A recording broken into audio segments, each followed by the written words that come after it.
Good morning, everybody. Welcome to this very important topic we are talking about today, which is first responders. Please let us know in the comments where you're joining us from. And my name is Deana Mitchell, and I am the founder and executive director of the Realize Foundation. And our mission is to reduce suicide statistics across humanity. In October 2020, we launched a Save a Life Challenge, which is all about having the conversation. Our theory is instead of targeting only the humans struggling with ideation, that we spread awareness and education to all humans. So when the person struggling is ready to have the conversation, there are people around them that know how to listen and be supportive. In turn, we stop the stigma. This will cause people to get help when they need it and ultimately reduce the suicide statistics. You can learn more at our website. It will be in the post at www.realizefoundation.org, or you can just search hashtag SaveALifeChallenge. This month of June 2021, we are focusing on the first responder community, and we are aware that this past year has been pretty dire in our arena. So I would like to I would like to introduce to you James Boomhower and Bil Gardiner, and they are both board members for our organization. So please put any questions or comments in the chat, and we will get on with our conversation. And I'll let you gentlemen introduce yourselves to everyone. So, Bill, would you like to go first? Sure, I'll take it. Thank you very much, Deana. It's a pleasure to be here today. I was a police officer for the city of Worcester from 1994 to 2004. I retired 17 years ago, and spent a little time on our region's critical incident stress teams. We're the central mass team that operated out of Worcester. And to give you a little idea of what that is, we can talk about it a little bit later. But this critical incident stress teams are pretty much made up of first responders who usually respond to different scenes like police, fire, and paramedics.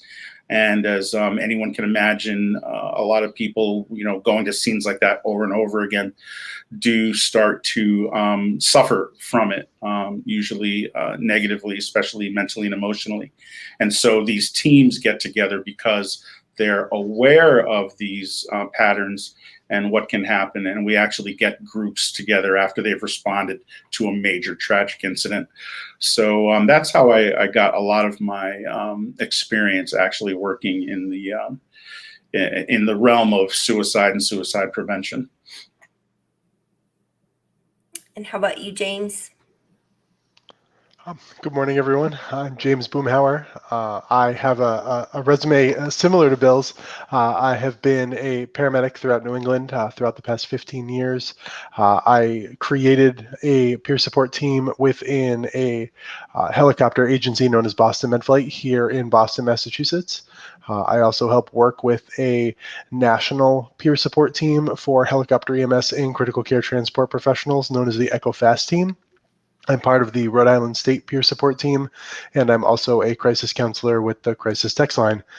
Bill did a fantastic job explaining what crisis and peer teams do, so I won't belabor that. But I'm also the founder of Stay Fit for Duty, which is a mental health and suicide awareness advocacy campaign that works very closely with the Realize Foundation on mental health, suicide awareness, and overall health and wellness for first responders and healthcare professionals.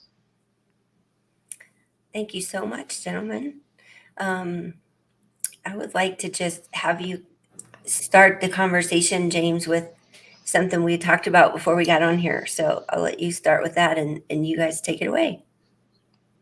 Sure, thank you. I think we were talking about how easy it's been to be a civil servant or a healthcare provider in the past year, and how there's been no stress or drama whatsoever.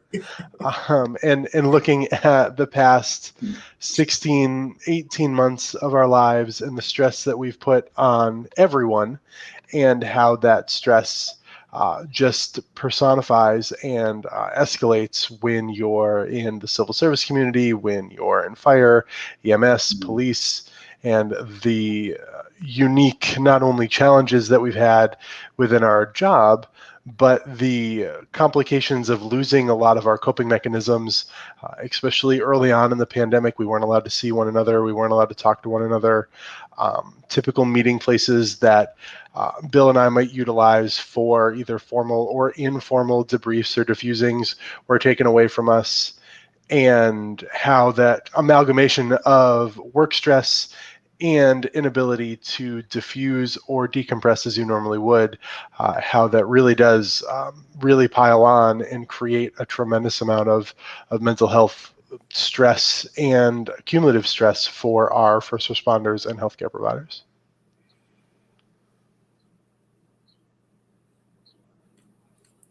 Okay, so I'm Bill, do you have anything to add to that or respond to that?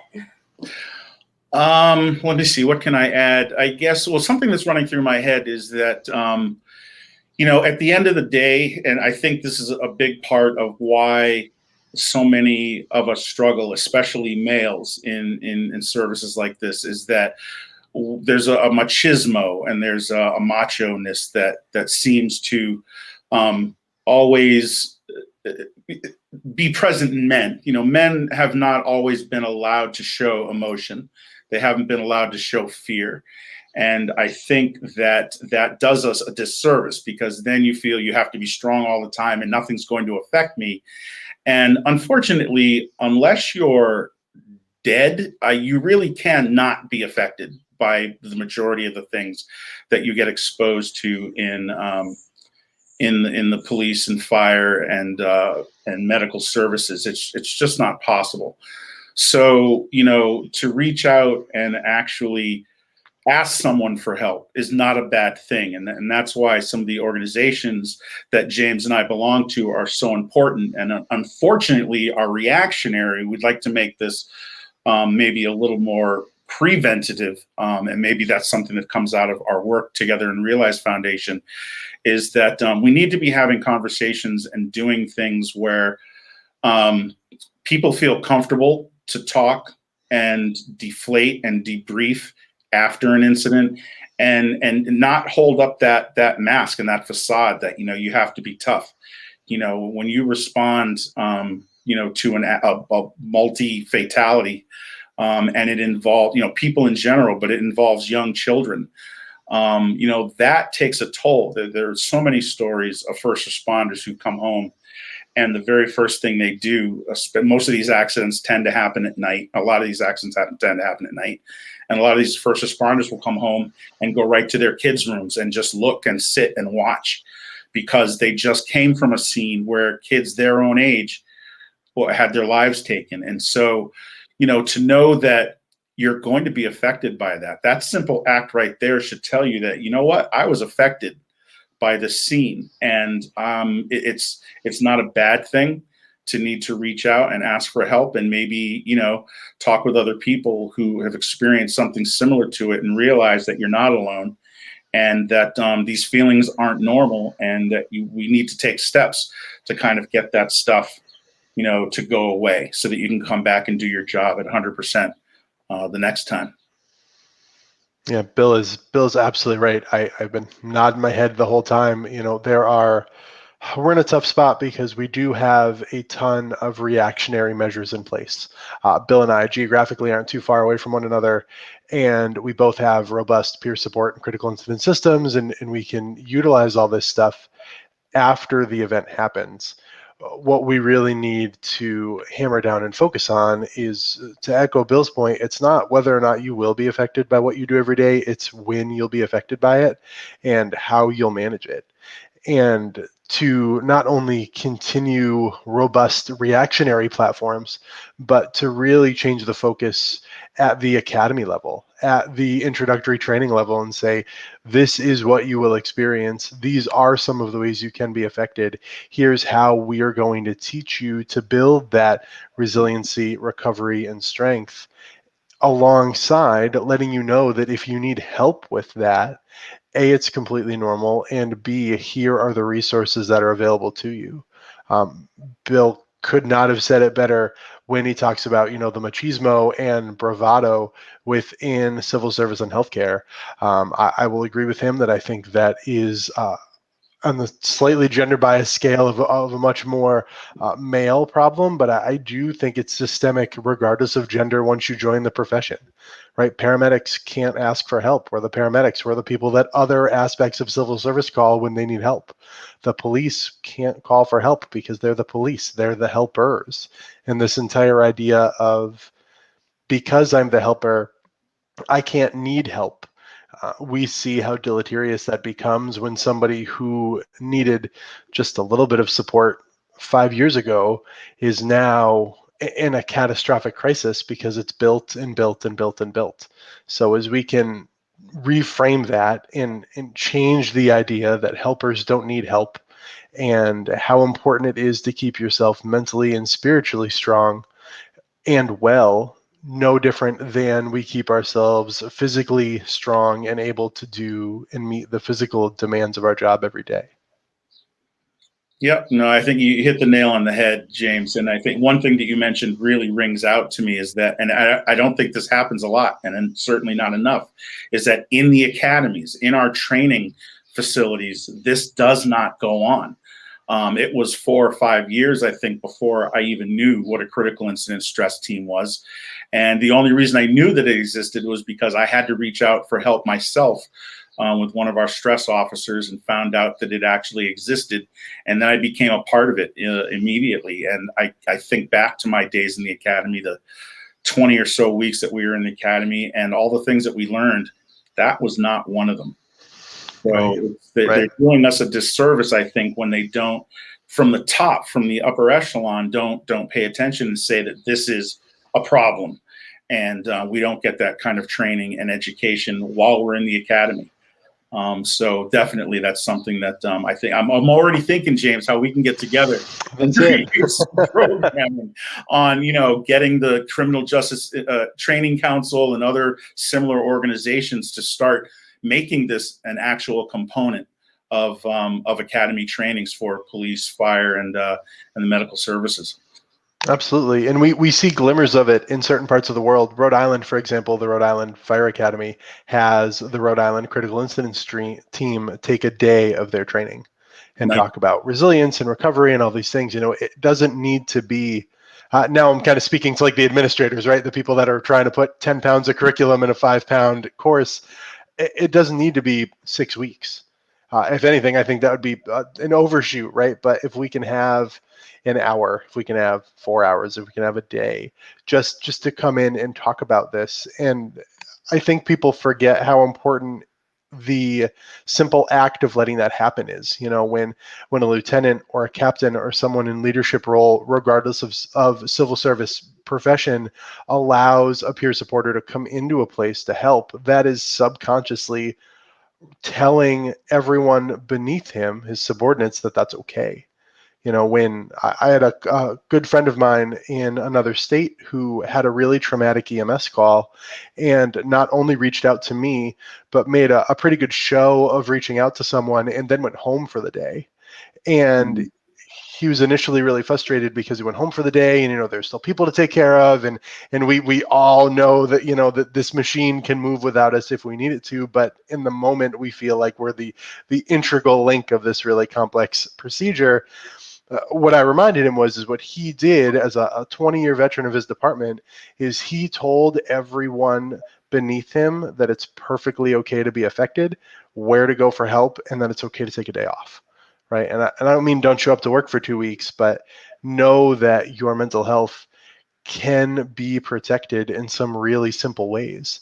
And we have to acknowledge that protection and how we can get there. And I agree with you. If we start with this at the academy and we start with this when leadership tells us and reminds us that it's okay, it will do a great service in helping to break down the stigma that we're all so afraid of. Sure. No, no doubt. No doubt. And to give folks kind of a little extra idea of what a critical incident stress team, we've mentioned this a few times now, and how they operate. Just and I'll try to do this quickly because it can be a pretty broad subject. But a critical incident stress team typically meets after a tragic incident. It's one of those it's not necessarily the day-to-day stuff, but that one when you get home and you see on the news that this major accident happened, this major fire happened, and there's usually like a severe loss of life. Those people, the police, the fire, the paramedics, or EMTs who show up, they're going to be affected by that. And so what will usually happen is someone, usually a supervisor in one of the departments or several of the departments, will call a local critical incident stress group and have them come and have everyone who responded, it's volunteer of course, but try to get everybody who responded to come. You sit in a circle. Everybody probably does it maybe a little bit differently, but in my area, we sat in a circle, which allows everybody to be part, and also everybody can see each other. And you go around the circle 3 times.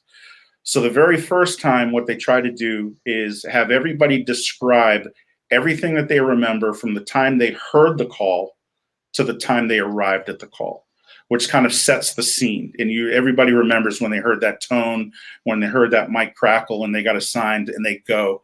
And then what did you see the second you got there? The second time we go around the circle, you then start to talk about everything that you saw once you got on the scene to the time that you left. And usually by doing that, you're starting to relay and everybody kind of gets a picture of everything that was going on that night. And you realize that, oh yeah, everybody else kind of saw a lot of the same things I did. Now, the third part is the most critical, and that's the third time around. You get to, they want you to explain, how is it that you feel now that this incident is over about that incident? And what that allows people to do, and this is the harder part, is that, go around and describe how I'm feeling.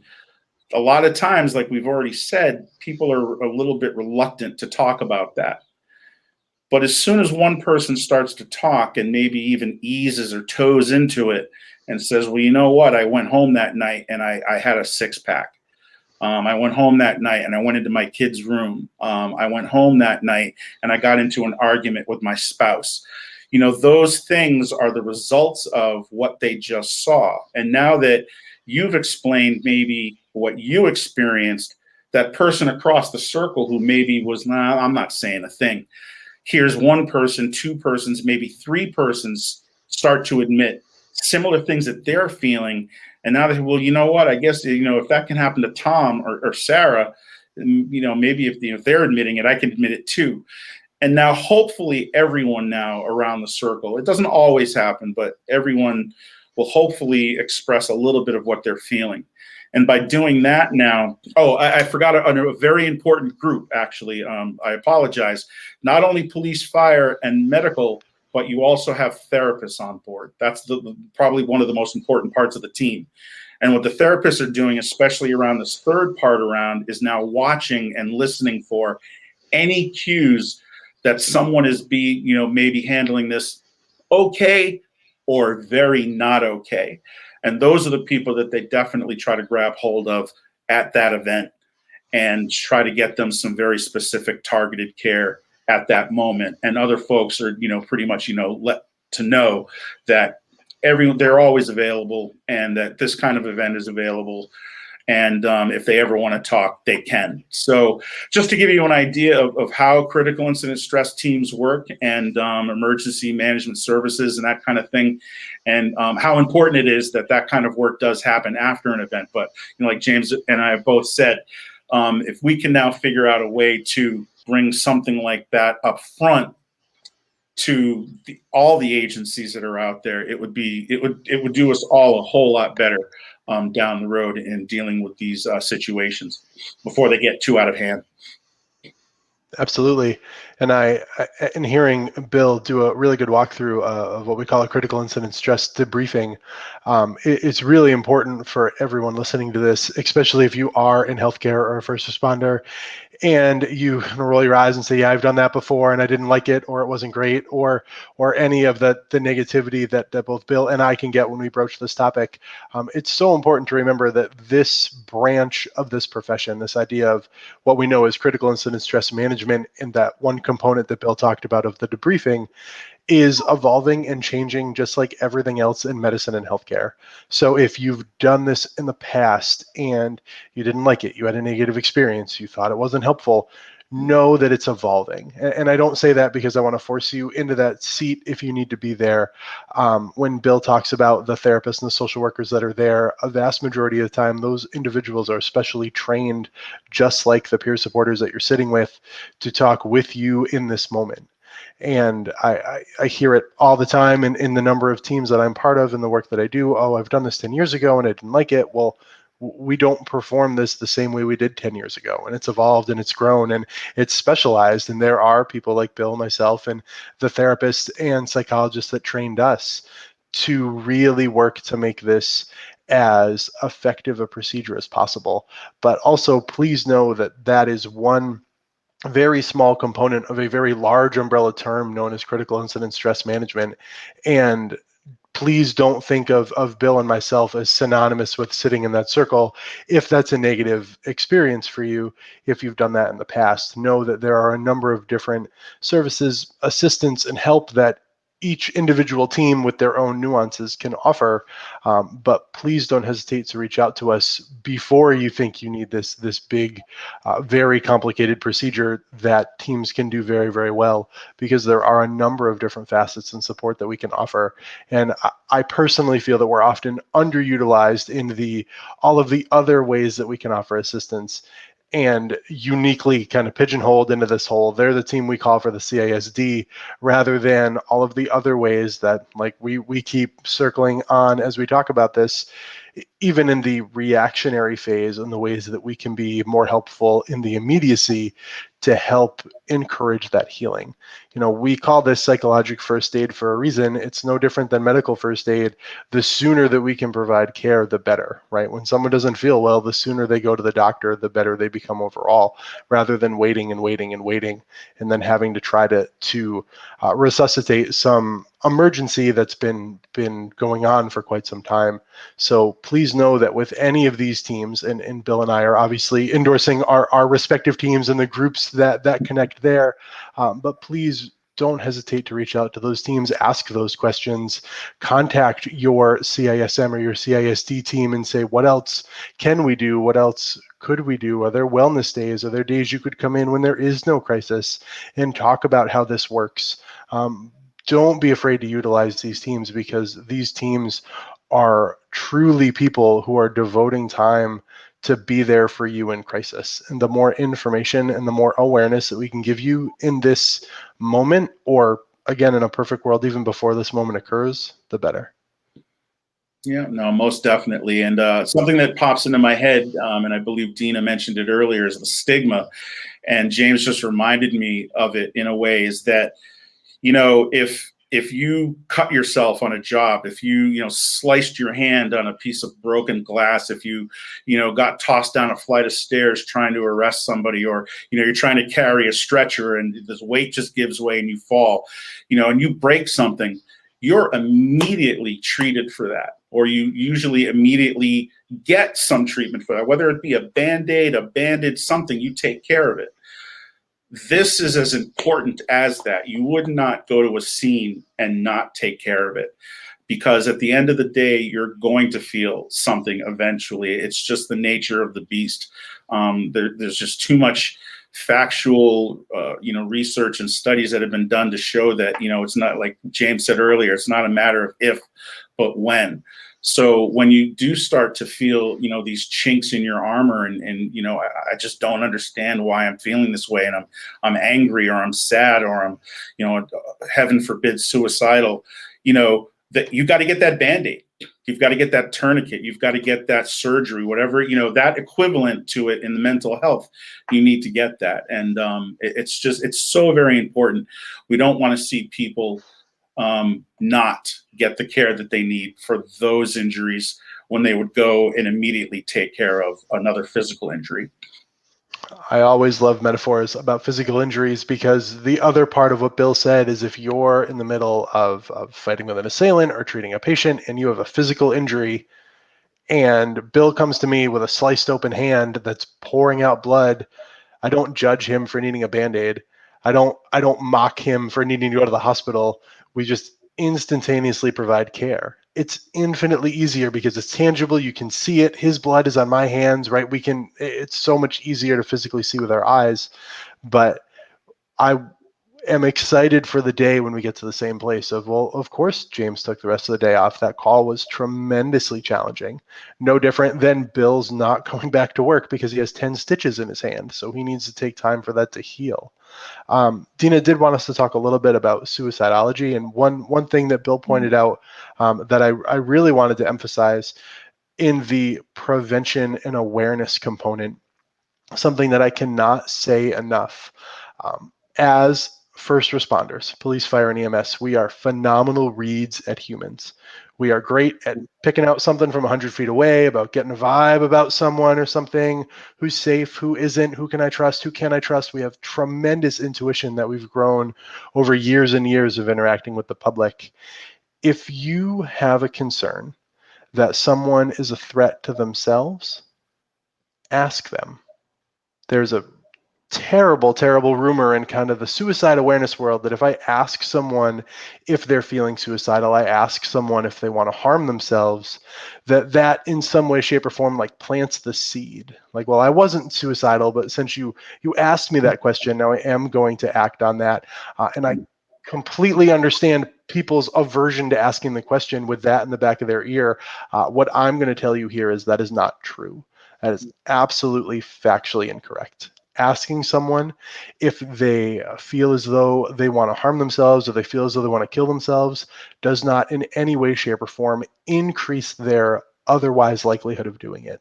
So please, as we talk about this topic, as we talk about vulnerability, as we talk about opening up to your colleagues, if you've always been concerned about a friend of yours, a coworker, a partner, or you're getting signs of, hey, I really don't think this person is okay, ask them. I promise you it might not be the most loving and caring response that you get from that person, because it's a tremendously personal question to ask, but ask them. You are not putting them in any danger by asking the question, and you very well may save someone's life.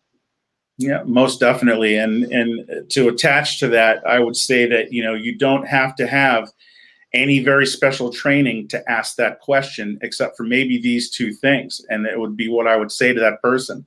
I'm so very sorry that happened to you. What can I do for you? That's it. And then let them tell you what they need, what you might be able to do.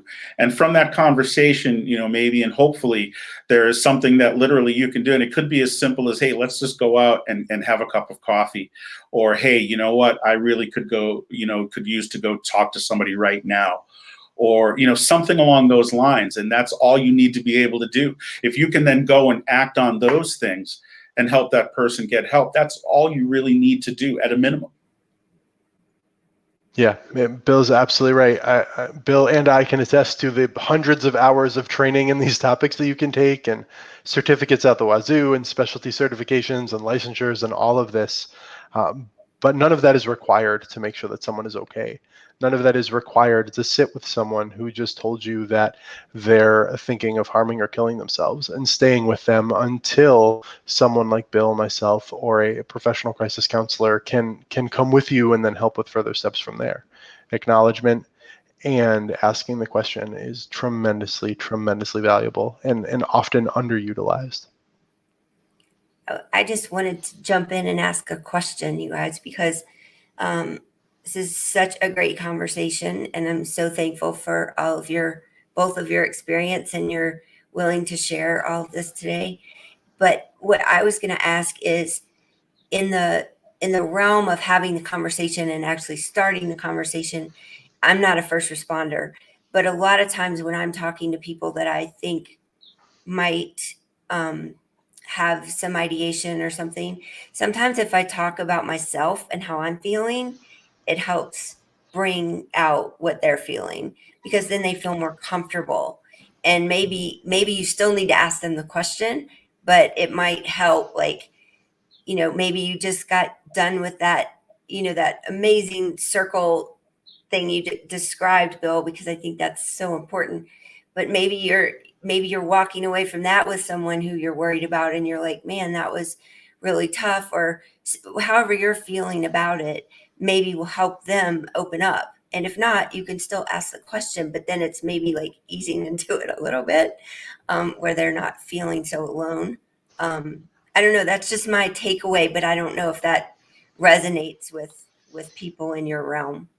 Oh, Deana, I think that's a great point. I think it is important to have some sincerity behind the question, and I think that that's a big chunk of what you're talking about, is that connection between you and the individual you're talking to. If I walk up to Bill and I'm like, "Hey, how are you? I'm James. Are you gonna kill yourself?" Right? And like, it's a punch list, right? And unfortunately, Bill and I laugh because we've seen people in our specialty do it just like that, out of fear, out of anxiety, out of all these things. You can imagine anyone, regardless of profession, saying no and never actually giving a genuine answer. So to be able to formulate that connection with someone, to be able to extend a hand, I work with a tremendous number of incredibly talented and brilliant healthcare providers, and I am not shy of when I'm not okay. And when I need some help, even if it's something as simple as nutrition, right? I need something to eat and something to drink before I go on another 5 6 hour long critical care call. It is not to show that I'm the weakest link in the group. It is to show that it's okay. And I'll tell you that through that, a number of my colleagues and other individuals in this profession will also say, "Hey, yeah, I could use some help too." That's great. Sometimes being that icebreaker can be really helpful, and doing so with sincerity and compassion is the absolute right way to do it. Yeah, most definitely. To answer your question, I guess I wouldn't go so far as to say I understand what you're feeling, which can often be a way that some people will react and try to make that connection. But to say that, I experienced something similar and this is what happened to me, and as a result, I reached out for help, and this is what happened then. And so, by doing that, you might be able to lay out that, I was affected in a certain way, not necessarily the way you are, but this is what I did for help. And, this might be, one of many options, for you. And to echo something that James just said, like literally put down that checklist. Oh my God. It's the same as that. Hey, brother, you want to go and get a beer? Hey, listen, how are you feeling? It's literally the same for me. It's the same as asking somebody to go to the movies, go get a beer. What's going on? How are you doing? It's you just say it the same way, and you'll find that you'll get more often than not a genuine response, and you show that you're caring and not just going through rotely memorized skit. And I do think that all comes back to, as Bill and I both mentioned, to be slightly vulgar in the live chat, right? Civil servants have a really good bullshit meter. We are tremendously good at being like, this doesn't smell right, it doesn't feel right, I don't trust it. Bill on the law enforcement side, right? He can tell you 3 sentences in if somebody's telling you the truth or not, right? It's a specialty niche of our job. So if you don't come in with that sincerity, everyone's been nervous. I've been doing this for about 5 years, and my first debrief, I had my checklist out, right, just because I didn't want to miss anything. And I think people are good at recognizing the difference between, oh, they're nervous, and oh, they're insincere. And that's what you're trying to avoid. What we don't want this discussion to turn into is a perfunctory, analogous to what some members of our armed forces do, where it is question 7, right? It's, how are you feeling? Have you slept? Are you suicidal? Well, the 12th time you ask completely unprompted, with no reason to ask, it becomes very forced and it becomes very perfunctory. But this is part of the reason why I had identified it with just that. Bill and I might say those same things in the same sentence. How was that call? Do you want to grab something to drink after this so we can talk about it? And as you allow someone the openness to communicate, if you see those warning signs, if you get a sense that someone is going to be a threat to themselves or someone else, then ask the question. I personally, and this is just my practice, and I don't want anyone to take this as gospel, I don't ask every individual that talks to me, because I feel that it becomes perfunctory. I will say that there is plenty of training that I've undergone that says you will ask every human every time, to prevent anyone getting missed in the shuffle. And I throw no judgment at anyone who does it either way. I also truly feel that if someone's like, well, I had a rough day and work's been hard and this and that, you'll learn quickly whether this is, something that you're just kind of diffusing or whether this is some bigger option. But regardless of which way you do it, to Bill's point, please make sure that it's sincere and that it's genuine, because that'll pay the dividend at the end. Thank you. Thank you both for that, because if the last year in this foundation has taught me anything, it's that people hear the word suicide and they freeze because they don't know what to say. So us having this conversation is probably helping people who are not as comfortable talking about this as we are, and maybe they don't have as much experience with it. So thank you for doing that. I mean, I think I had somebody who spoke at another event for me that just said, if somebody is suicidal, don't tell them to just think positive, or don't tell them to just be happy. It's things just that simple that the general public doesn't understand. So I wanted to make sure that we talked about that a little. And I also wanted to ask each of you to talk a little bit about what you do for yourself to keep yourself healthy, mentally healthy, when you're working these scenes that can be really traumatic. So, like, what is it that is most important to you that helps you cope with those things? Let's see. For me, it's easy. It's eating, listening to music, and riding my Harley. And sometimes if I can fit all three of those into one single event, I'm golden. Do it carefully, please. As the flight paramedic in the room, that's not how I want to say hello to you. That's right. There you go. We'll go. I ride to the scene and then hopefully listen to music in a meeting. There you go. Perfect. Yeah, exactly. Yeah. No, quarter in one hand, throttle in the other with the tunes. Right. No, I don't do that. But you need to grab on to whatever makes you feel good in general. For some people it's working out, for some people it's flying a kite, for some people it's reading, some people it's taking a walk. So for me, music, food, and my Harley. Just that can, it's better sometimes than taking a pill. And so those are the kind of things that when I'm having a bad day and need some relief, I definitely get those in. And then if I'm not having a bad day, I feel even better. So yeah, grab onto whatever makes your little tail wag. Yeah, absolutely. In the moment, all civil servants have to put it somewhere, right? When I'm in the middle of a call and I'm calculating medicine and giving medicine, you have to kind of take those emotions and put them somewhere, and same on the law enforcement and fire side. So I don't ever want to discredit that, because it's a necessary skill that we have to do. So what I ask of you, any healthcare providers or first responders that are listening to this, is when you feel that, because we all do, right? We've all choked down that tear or, coughed hard and done something else. What are you going to do for yourself when you're done? Right? The bare bones fundamentals, as Bill alluded to, right, are hydration, nutrition, and rest. And this is not my time to tell you that you have to eat well. Sometimes calories are better than what food you're eating, but can you get those three out of the way? Can you down a bottle of water? Can you have a snack? And maybe not sleep for 8 hours, but can you close your eyes for 5 or 10 minutes if you need to, right? If that's where you are.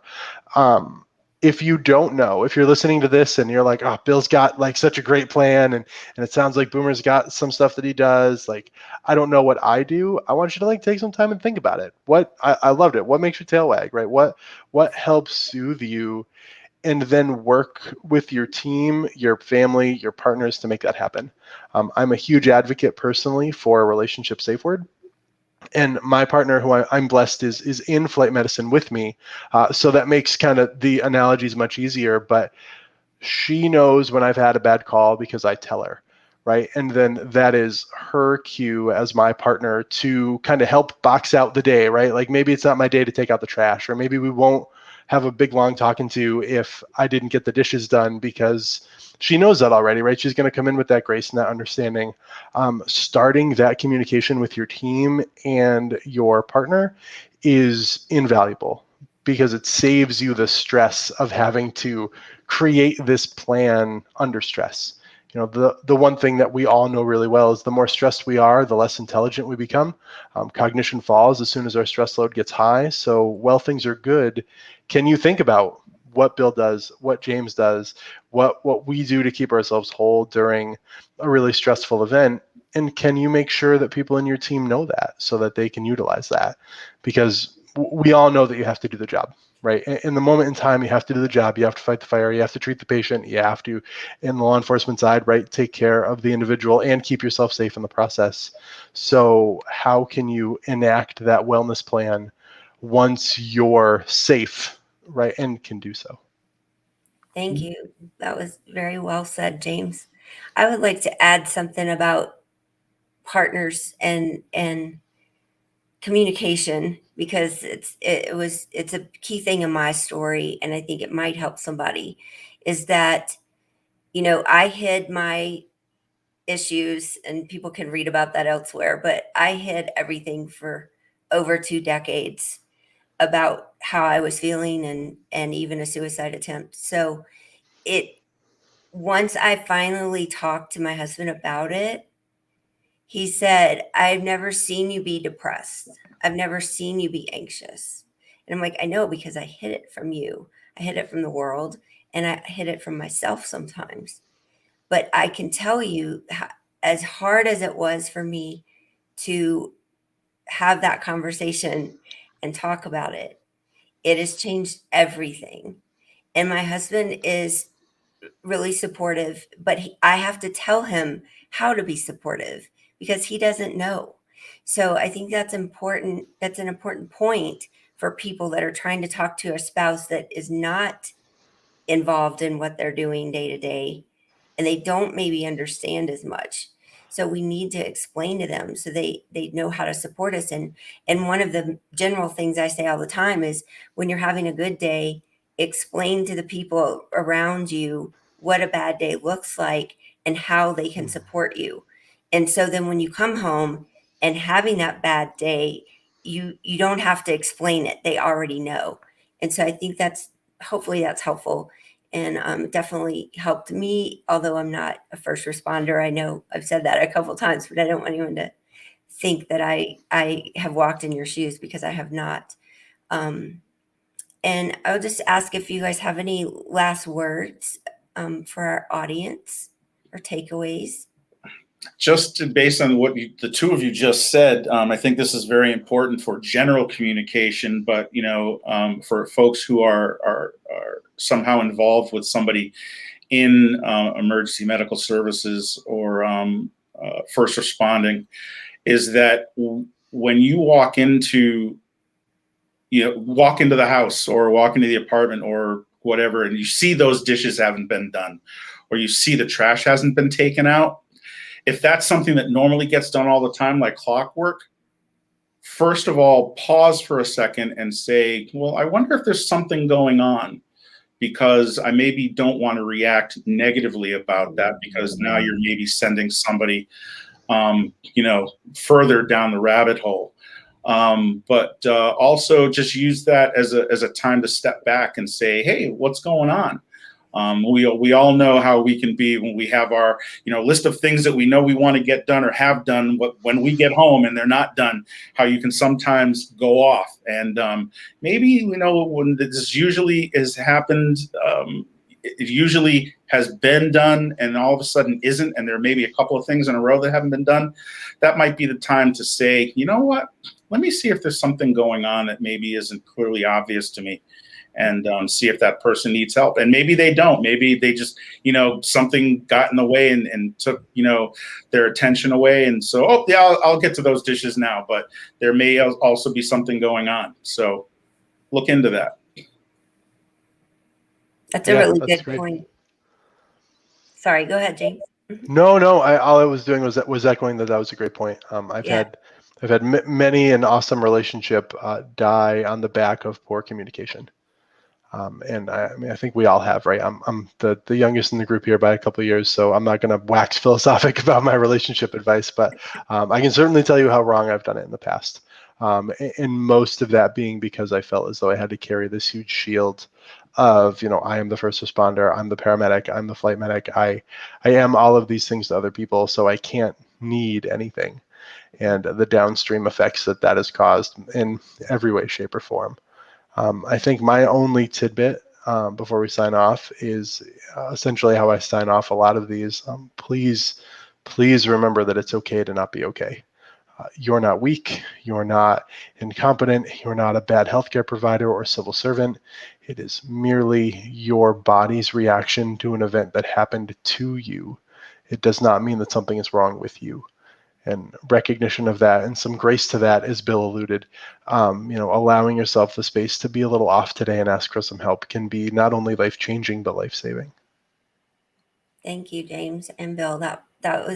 This whole conversation has been so helpful to me personally to understand more about your operations and how things work. And so I thank you for that. And I think, helpers don't think they need help, right? Because, we're used to helping everybody else and we don't want the light on us. And sometimes we need it and we need to be vocal about it. I also, just one last thing, James, I would like you to talk a little more about Stay Fit for Duty and what that means and how people can find it and what resources and, whatever you want to say about that. Absolutely. Thank you for that. Fit for Duty can be found on any social media platform. I'll make sure that Deana puts the social media links in the comments here. Facebook, Instagram, and Twitter at Stay Fit for Duty. You can also email me at stayfitforduty@gmail.com.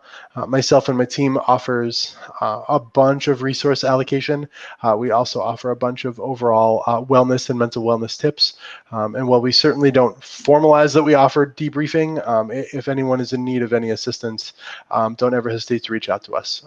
We all are part of our own individual debrief and diffusing teams, but if anyone is ever in need, reach out to us on any of the social media platforms or our email or any of the other ways to get in touch with us, and we'll work with you to get you the help and the resources that you need. Thank you so much.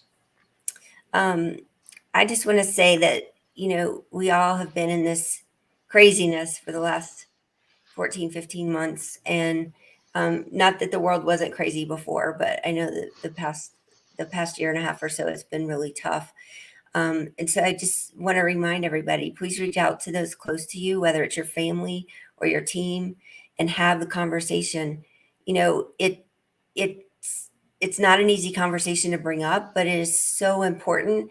And once you bring it up and have the conversation, it makes everyone else more apt to speak up and to tell you what's going on and ask for help. So with that said, you can follow our page. We're on all social media, YouTube, Facebook, Twitter, Instagram, and I'm forgetting one, LinkedIn. And we would love to have you follow us and add to the conversation. Give us your comments or questions. Again, you can find us at therealizefoundation.org, or you can just Google #SaveALifeChallenge. We hope you will subscribe, and we also hope you will donate to our cause if you are able. And remember that Save a Life Challenge is all about having the conversation. So thank you, gentlemen, Bill and James, for being here today. It was a really awesome conversation. Thank you. Thank you. Have a great day, everyone.